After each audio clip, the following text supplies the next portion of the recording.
नमस्कार मित्रांनो, लग्नानंतर होईलच प्रेम या मालिकेच्या पुढील काही भागामध्ये आपल्याला जबरदस्त असा ट्विस्ट पाहायला मिळणार आहे. तर आता जेव्हा काव्याने ॲडव्होकेट किल्लेदारांना फोन केलेला असतो आणि तेव्हाच पार्थने तिथे बसूनच ॲड्रेस पाहिलेला असतो. तो ॲड्रेस मोहितेंच्या घरून आलेला असतो, म्हणजेच काव्या असेल. आणि काव्याने आपल्याला घटस्फोट मागितला आहे. ही गोष्ट सहन न झाल्यामुळे प्रेक्षकांनो पार्थचा भयानक असा अपघात झालेला असतो. आणि या अपघाताला कारण कोण असतं तर ते फक्त आणि फक्त काव्या असते. कारण आत्तापर्यंत पार्थचं एकंदरीत वागणं पाहता तो तिच्याशी खूपच समजूतदारपणे आणि त्यासोबतच हा संसार हे नातं टिकवण्याचा तो प्रयत्न करत आलेला असतो. आणि सर्वात महत्त्वाची गोष्ट म्हणजे काव्या किती अल्लड आहे ह्या गोष्टींचा तो विचार करूनच हळूहळू काव्याच्या तो प्रेमात पडलेला असतो. पण असा अचानकच त्याला काव्याकडून धक्का बसल्यामुळे तो मात्र काव्यापासून जेव्हा निघतो तेव्हा मात्र त्याचा अपघात होत असतो. पण प्रेक्षकांनो काव्याच्या एका शब्दामुळेच मात्र जो पार्थ मरणाच्या दारामध्ये जाऊन पोहोचलेला असतो तेव्हा या पार्थला अगदीच मजनू पार्थला शुद्ध आलेली असते. आणि सर्वात महत्त्वाची गोष्ट या पार्थच्या अपघातामुळेच खूप मोठा चमत्कार झालेला असतो. आणि त्या चमत्कारामुळेच किंवा गुरुजींचं जे भाकीत आहे त्याला अगदीच धरून किंवा त्याच्या विरुद्ध सुद्धा जाऊन इथे दोन्ही मुलांचे पार्थ आणि जीवाचे दोन्ही मुलांचे संसार मात्र मार्गी लागताना आपल्याला दिसणार आहेत. हाच आहे आजचा ट्विस्ट. आणि काय आहे आजचा ट्विस्ट किंवा काय आहे सविस्तर व्हिडिओ हे सगळं काही आपण आता या व्हिडिओच्या माध्यमातून जाणून घेणार आहोत. त्यामुळे व्हिडिओ अजिबात स्किप न करता शेवटपर्यंत नक्कीच पहा आणि नक्कीच आवडला तर आपल्या चॅनलला तुम्ही सबस्क्राईब करा. तर आता प्रेक्षकांनो होतं काय, जी काही काव्या आणि त्यासोबतच जो जीवा आहे त्या दोघांचं लग्ना अगोदर एकमेकावर प्रेम होतं.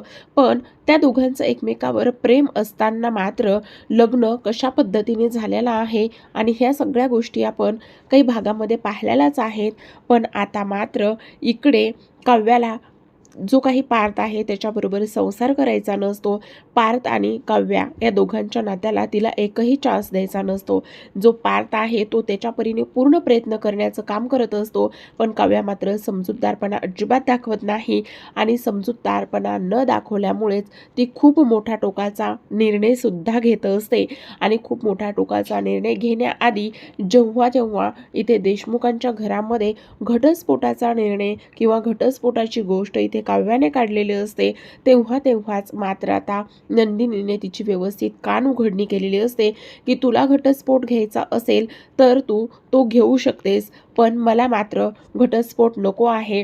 मला जीवाने स्वतः साथ दिलेली आहे आणि त्यांनी माझ्या डोक्यावर हात ठेवून माझ्यासोबत जो काही साथ देण्याचा हात पुढे गेलेला आहे तो हात मी असाच सोडणार नाही. त्यामुळे मला त्यांच्याबरोबर संसार करायचा आहे.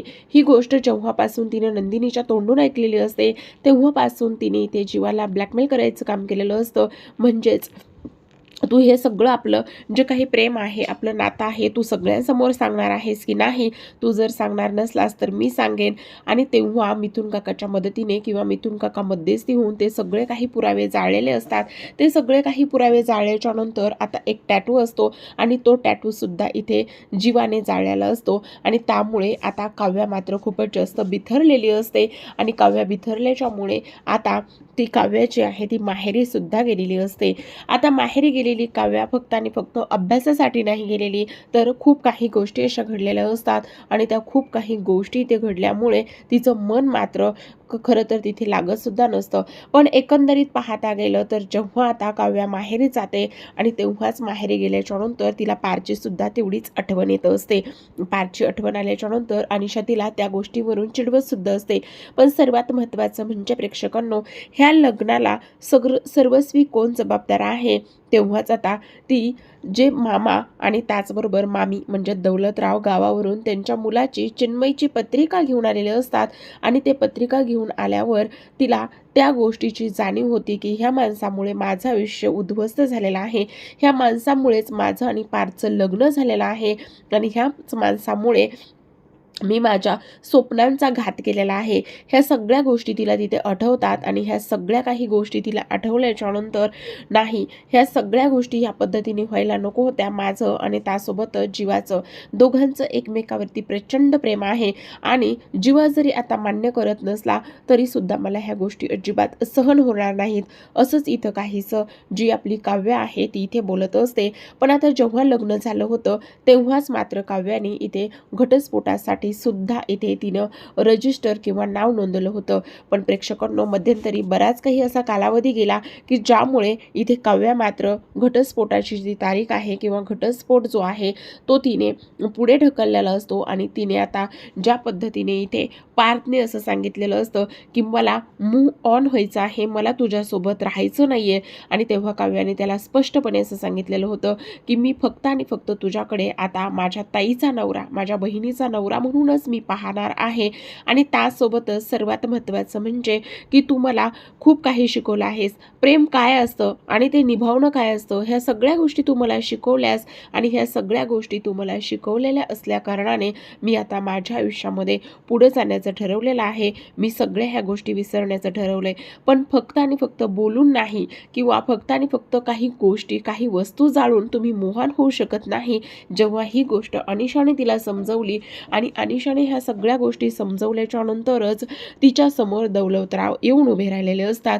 पुन्हा तिचा भूतकाळ एका नव्या रूपाने तिच्या समोर आलेला असतो आणि पुन्हा एकदा तिचा भूतकाळ नव्या रूपाने समोर आल्याच्या नंतर आता इथे प्रेक्षकांनो खूपच मोठा धमाका इथे झालेला असतो.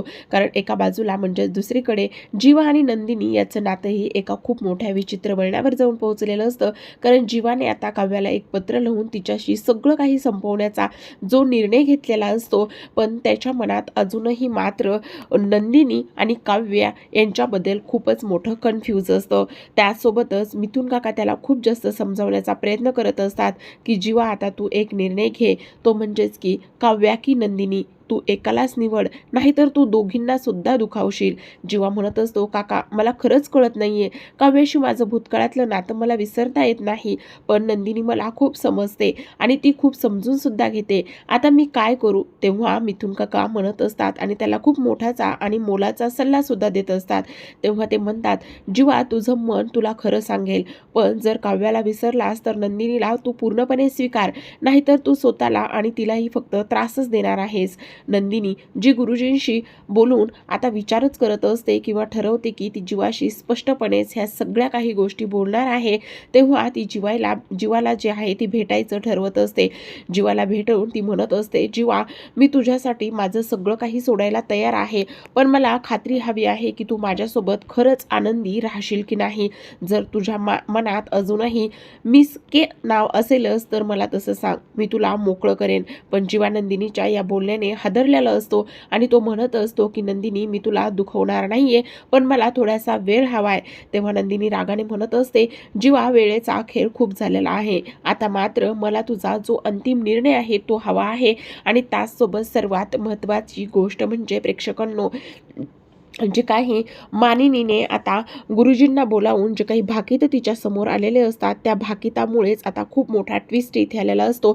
तो म्हणजेच की आता गुरुजींनी असं स्पष्टपणे सांगितलेलं असतं की तुमच्या पार्थच्या आयुष्यामध्ये सुद्धा खूप मोठी उलथापालथ होणार आहे. आणि तेव्हा मानिनी असंही बोललेली असते की माझा पार्थ जो आहे तो खूप जास्त शांत आहे आणि त्याच्या आयुष्यात काय उलथापालथ होणार आहे. तेव्हाच आता इथे जे गुरुजी आहेत ते म्हणत असतात की तू काव्याच्या फोनमधील जे काही मेसेज किंवा कॉल लॉग तपास आणि त्यासोबतच काय तुला प्रूफ मिळतोय हे सगळं काही तू इथे बोलू शकतेस. आणि तेव्हाच आता इथे मानिनीने हे सगळं काही तपासल्याच्या नंतर ह्या सगळ्या काही गोष्टींना इथे कारणीभूत असते ती म्हणजेच की रम्या. कारण रम्याने आता इथे काव्याला खूप जास्त भरीस घातलेलं असतं आणि असंही सांगितलेलं असतं की तू पार्थ बरोबर संसार करू नकोस, तू पार्थकडून डिवोर्स सुद्धा घे. ह्या सगळ्या गोष्टी तिने सांगितलेल्या असतात आणि त्यामुळेच आता आता जी काही बिथरलेली काव्य आहे ती मात्र नंदिनीला बोलत असते की तू आत्ताच्या आत्ता जीवासोबत घटस्फोट घे, तू राहू नकोस. पण तेव्हा आता नंदिनी म्हणत असते तू कोण सांगणार मला आणि जीवा आणि माझं नातं काय आहे.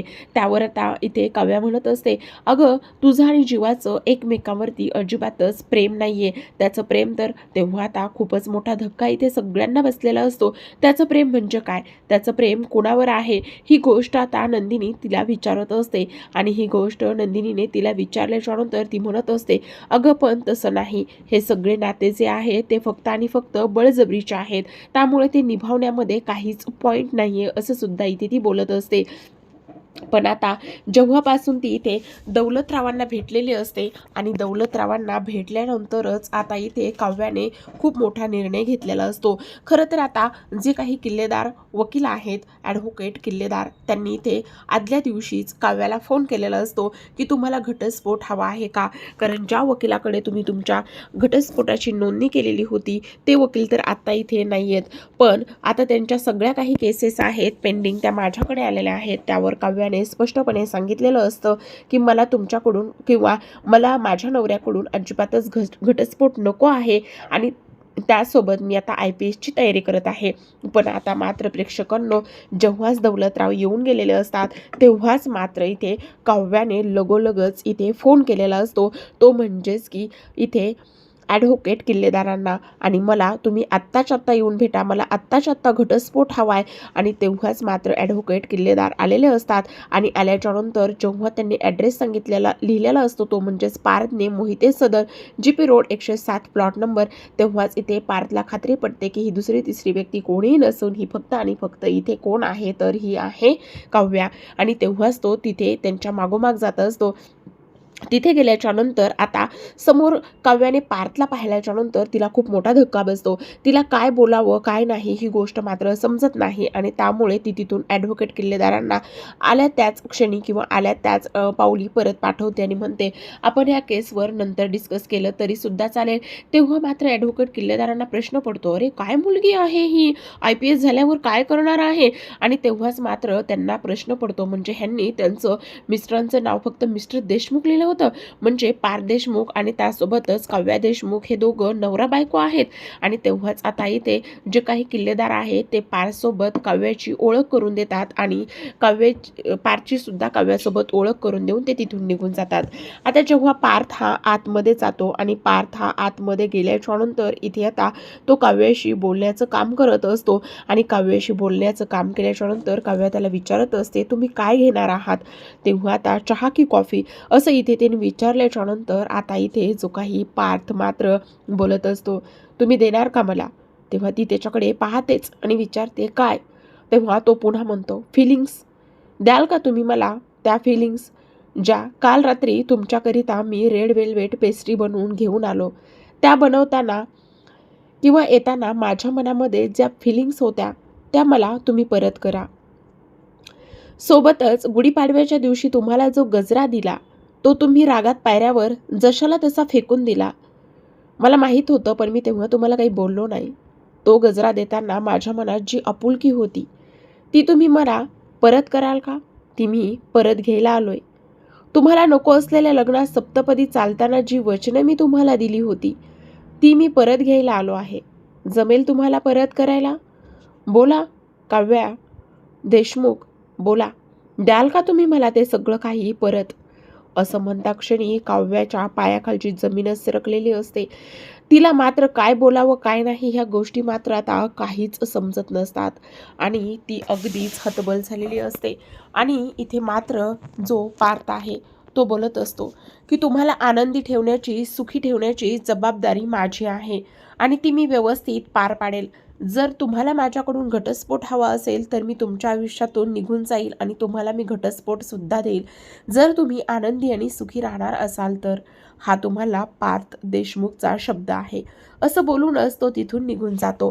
पण प्रेक्षकांनो आता इथून पुढे खूपच मोठा आणि धमाकेदार असा ट्विस्ट असतो, तो म्हणजेच की जेव्हा आता पार्थ इथून काव्याला ह्या सगळ्या काही गोष्टी बोलून तिथून निघालेला असतो आणि तिथून निघाल्याच्या नंतर मात्र सगळ्यात मोठी घटना घडत असते.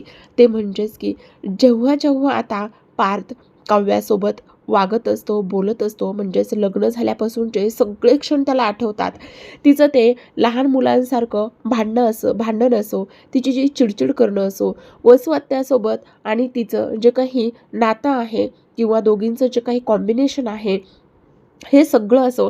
त्याचसोबत सर्वात महत्त्वाचं म्हणजेच की वडाच्या पूजेला किंवा वटपौर्णिमेच्या दिवशी अगदीच नकळतपणे तिने घेतलेली ती 7 फेरे असो, ह्या सगळ्या गोष्टी इथे पार्थला आठवत असतात आणि पार्थ त्याच विचारामध्ये गाडी ड्राईव्ह करत असतो. पार्थ त्याच विचारामध्ये गाडी ड्राईव्ह करत असताना मात्र त्याचं लक्ष कुठेच नसतं.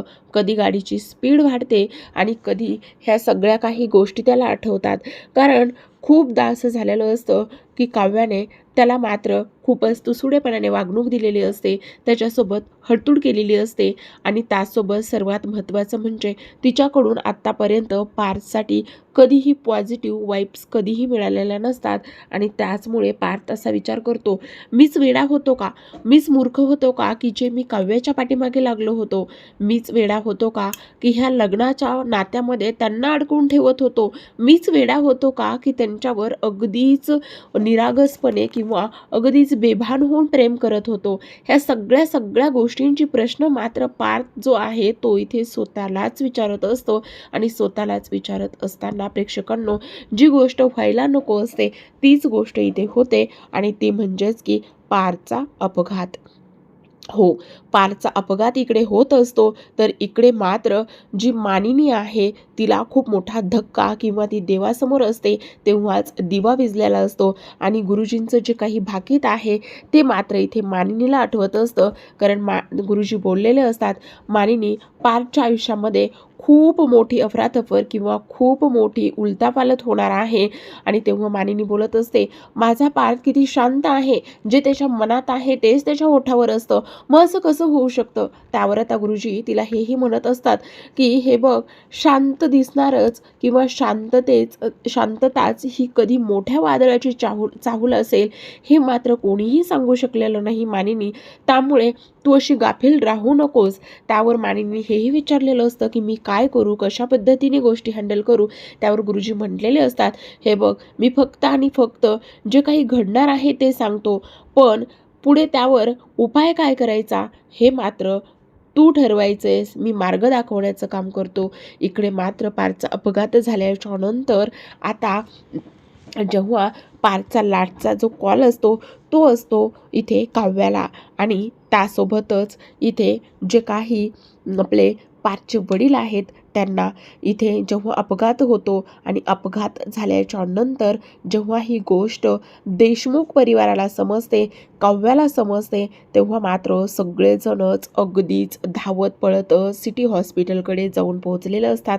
कारण पार्थला सिटी हॉस्पिटलमध्ये त्यांनी दाखल केलेलं असतं आणि पार्थच्या डोक्याला खूप मोठी इजा, खूप मोठी जखम झालेली असते आणि आता इथे काव्या जेव्हा पार्थकडे जाते, पार्थला ICUमध्ये टाकलेलं असतं. डॉक्टरांनी सांगितलेलं असतं की पार्थ हे खूप जास्त क्रिटिकल कंडिशनमध्ये आहेत, त्यांच्या जे काही डोकं आहे त्यांना खूप जास्त इजा झालेली आहे आणि आता जेव्हा पार्थच्या अपघाताची बातमी ही देशमुख कुटुंबाला सुद्धा समजते तेव्हा खूप मोठा धक्का त्यांना बसलेला असतो आणि हॉस्पिटलमध्ये पार्थ हा ICUमध्ये आहे आणि डॉक्टर त्याच्या प्रकृतीबद्दल फारशी आशासुद्धा दाखवत नाही आहेत. काव्या जी स्वतःला या सगळ्यासाठी जबाबदार मानते आणि ती हॉस्पिटलमध्येच रडत रडत जाऊन पोहोचलेली असते.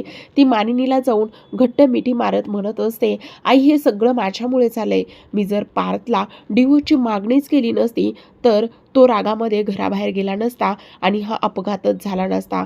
मानिनी मात्र तिच्यावर खूप जास्त चिडते आणि तिला तर विश्वास बसत नाही, ह्या मुलीनं असं काय केलंय, असं काय घडलंय की हिनं घटस्फोटाची मागणी केली आणि तेव्हा मात्र मानिनी अगदी स्वतःला सावरते. कारण हॉस्पिटलमध्ये असल्या कारणाने मानिनी तिला शांत करते, पण तिच्या मनात एक वेगळाच विचार घोळत असतो.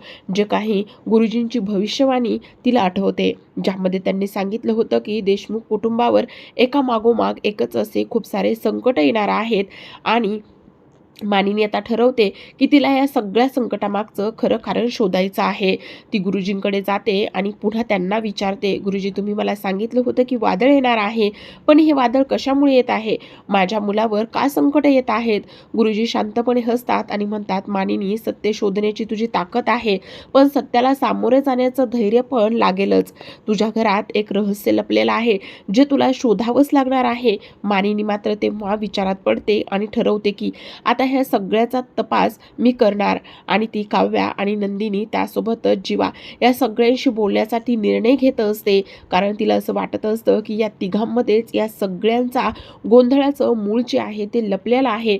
आणि सोबतच सर्वात महत्त्वाचं म्हणजेच की आता हे सगळं काही काय आहे, माझ्या पारच्या जीवाशी एवढं सगळं काही येऊन बेतलेलं आहे, याच गोष्टीचा ती इथे विचार करत असते. तर आता प्रेक्षकांनो, दुसरीकडे जेव्हा शारदाला ह्या सगळ्या काही गोष्टी ते समजतात की पार्थरावांचा ॲक्सिडेंट झालेला आहे, अपघात झालेला आहे, आणि त्यासोबतच अनिशाकडून हे सुद्धा समजतं की इथे जी काही काव्य आहे, काव्याने इथे ॲडव्होकेट किल्लेदारांना बोलावून घेतलेलं होतं, कारण अनिशा खूप जास्त घाबरलेली असते आणि खूप जास्त घाबरल्यामुळे ती ह्या सगळ्या गोष्टी सांगत असते.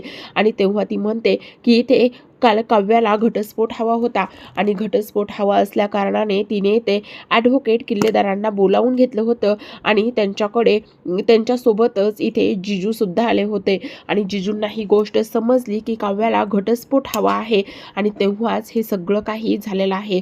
बहुतेक जिजू इथे रागातूनच तिच्यापासून बाहेर पडले असावेत आणि त्याच विचारामध्ये असावेत. तेव्हाच आता इथे मात्र शारदा देवीसमोर जाऊन हात जोडत असते आणि देवीसमोर जाऊन हात जोडत असताना देवीला प्रार्थना करत असते, माझ्या मुलीचा संसार वाचव, माझी मुलगी अल्लड आहे. त्यासोबतच सर्वात महत्त्वाचं म्हणजेच की माझ्या मुलीला कळत नाही आणि हे सगळं माझ्या मुलीमुळे झालेलं आहे, तू पार्थरावांचा जीव वाचव, असं म्हणूनच ती आता इथे प्रार्थना करत असते. तर आता इकडे दुसऱ्या बाजूला काव्या मात्र रडून रडून खूप जास्त हतबल झालेली असते. तिला नंदिनीने आधार दिलेला असतो. आत्ता यावेळी फक्त आधार देणंच हे सगळ्यात जास्त गरजेचं असतं. जवळपास पार्थच्या डोक्याचं सुद्धा ऑपरेशन झालेलं असतं आणि त्याच्या डोक्याचं ऑपरेशन झाल्याच्या नंतर आता डॉक्टरांनी त्याला सांगितलेलं असतं किंवा सर्वांनाच असं सांगितलेलं असतं, आता त्यांना थोडासा शुद्धीवर येण्यासाठी वेळ लागेल, तोपर्यंत तुम्ही कोणीतरी एकटेच इथे थांबा. त्यावर आता काव्या म्हणत असते, नाही मीच इथे एकटी थांबणार आहे. पण मानिनी म्हणत असते, त्याची काहीच गरज नाही, तू इथे नाही थांबणार. पण प्रेक्षकांनो, काव्या किती हट्टी आहे हे आपल्या सर्वांना माहीत आहे आणि त्यामुळेच आता काव्याच्या हट्टापायी इथे सगळ्यांनाच नमतं घ्यावं लागत असतं आणि आता काव्या तिथेच हॉस्पिटलमध्ये थांबत असते. काव्या हॉस्पिटलमध्ये तिथेच थांबल्याच्या नंतर आता जेव्हा ती पार्थच्या बाजूला जाऊन बसते, जोपर्यंत पार्थ शुद्धीवर येत नाही तोपर्यंत ती पाण्याचा एक घोट सुद्धा घेत नाही, कारण ह्या सगळ्या गोष्टी तिला असं वाटत असतं की नाही, ह्या सगळ्या गोष्टी माझ्यामुळेच झालेल्या आहेत, ह्या सगळ्या गोष्टींना मीच कुठेतरी जाऊन जबाबदार आहे, हे सगळं काही तिला इथे वाटत असतं. आणि म्हणूनच ती आता पार्थच्या बाजूलाच येऊन बसलेली असते, जोपर्यंत पार्थला शुद्ध येत नाही तोपर्यंत. पण आता प्रेक्षकांनो, काही अवधी उलटल्याच्या नंतर मात्र किंवा काही तास उलटून गेल्याच्या नंतर काव्या रडत असते आणि रडत असतानाच काव्याच्या डोळ्यातून एक अश्रू इथे पार्थच्या हातावरती पडतो आणि हातावरती तो अश्रू पडल्याच्या नंतर इथे जो पार्थ आहे त्याला शुद्ध आलेली असते. आता पार्थला शुद्ध आल्याच्या नंतर पार्थ डोळे उघडून पाहतो तर समोर काव्या असते आणि काव्याला पाहिल्याच्या नंतर तो बोलत असतो, तुम्हाला माझ्याकडून घटस्फोट हवा आहे का? मी देतो, तुम्ही रडू नका प्लीज. तेव्हा आता काव्या म्हणत असते, सॉरी पार्थ, मला माफ करा, मी खूप मोठी चूक केली, मी खूप चुकीचं वागलेलं आहे आणि मला कळली माझी चूक. तर मला तुमच्याकडून घटस्फोट नकोय, मला तुमच्यासोबत आयुष्य घालवायचंय, मला तुमच्यासोबत सुखी संसार करायचा आहे. प्लीज पार्थ, मला एक संधी द्या, मला एक चान्स द्या आपल्या नात्याला पुढे नेण्यासाठी. त्यासोबत मला आपलं नातं पुन्हा एकदा नव्याने फुलवायचं आहे. मी आत्ता जे काही वागलेले आहे ते खूप जास्त चुकीचं होतं आणि मला माझ्या चुकीची जाणीव झालेली आहे. माझ्यामुळेच तुम्ही आज ही अवस्था आहे तुमची आणि माझ्यामुळेच हे सगळं काही घडलेलं आहे, असं इथे काव्या पार्थला बोलत असते. आणि काव्या ह्या सगळ्या काही गोष्टी ते बोलल्यामुळे पार्थचं काव्यावरील प्रेम तर असतंच, पण आता पार्थसुद्धा काव्याला असं एवढं इमोशनल आणि हतबल झालेलं पाहू शकत नाही आणि म्हणूनच तो काव्याला डोळ्यानेच आधार देत असतो आणि आपण आपल्या नात्याला पुन्हा एकदा पुढे नेऊयात, आपण आपल्या नात्याला पुन्हा एकदा संधी देऊयात आणि आपण पुन्हा एकदा नव्याने आपलं आयुष्य सुरू करूयात आणि ती सुरुवात आपण मैत्रीपासून करूया, असं सुद्धा आता इथे पार्थ हा काव्याला बोलत असतो. आणि त्यामुळेच प्रेक्षकांनो सर्वात महत्त्वाचं म्हणजे काव्याने पार्थला जो काही घटस्फोट देण्याचा निर्णय आहे तो इथे रद्द केलेला असतो आणि रद्द करूनच आता पार्थ आणि काव्यासोबतच जीवा नंदिनीचा सुद्धा संसार मार्गी लागणार असतो. त्यामुळे देशमुखांच्या घरामध्ये पुन्हा एकदा आनंद येत असतो. तर अशाच नवनवीन मालिकांचे डेली अपडेट्स आणि ट्विस्ट जर जाणून घ्यायचे असतील, पाहायचे असतील तर आपलं डेली ट्विस्ट हे यूट्यूब चॅनल नक्की सबस्क्राईब करा. भेटूयात पुन्हा एका अशाच नवीन व्हिडिओसोबत. तोपर्यंत पाहत रहा लग्नानंतर होईलच प्रेम.